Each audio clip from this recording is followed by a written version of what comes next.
Lola's Lion is the most fun and the most challenging project I have ever been part of.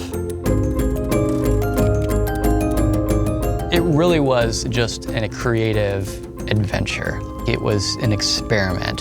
So what's the shot, Jacob? I'm working on a point of view shot as he's jumping through the air, moves in towards this lamp, collides with the lamp.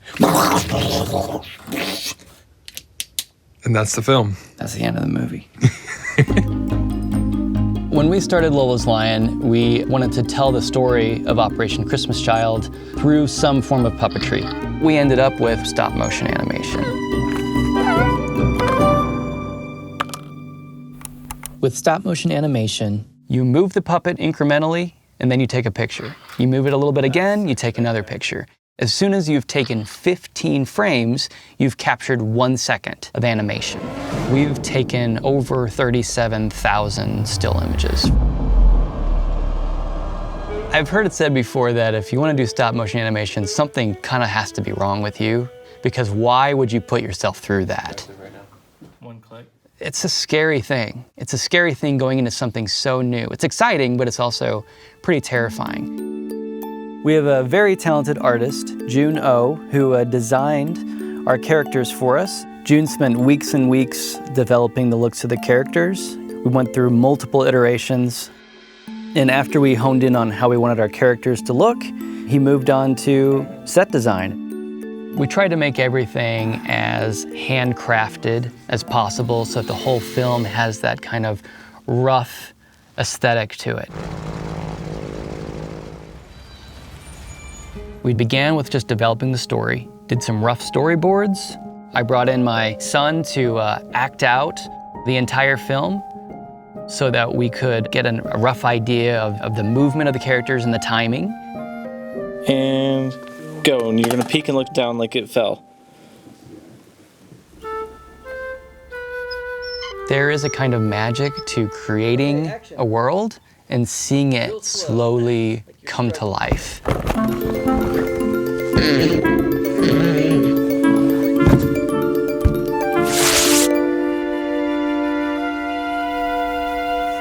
It's all a process of just shaping it, even in editing, shaping the film, and then adding the music, which for this film was a really important thing. With a film like this, there's very limited dialogue, and so music becomes a really central part, almost as the narrator of the film in a sense, because it's lacking that in dialogue. With Jacob's vision of a very traditional orchestral sound, I needed to hire musicians to play these parts and not rely on software or samples to accomplish that sound. A lot of the instrumentation was done by really talented people throughout the US, South America, and Macedonia. I would write parts, send them off, and they would send them back.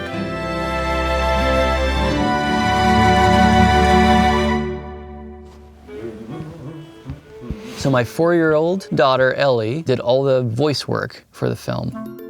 I hope he can remind you. I hope he can remind you that you are never alone. Jesus loves you.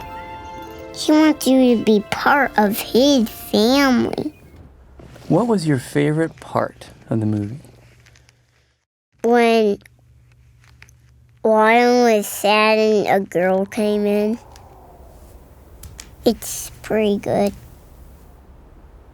We took pains to make sure the animation was right, to make sure all the technical elements was right. We wanted a cinematic style in terms of photography and lighting that felt more contemporary. But at the heart of all that, the most important thing was that people emotionally connect with the characters.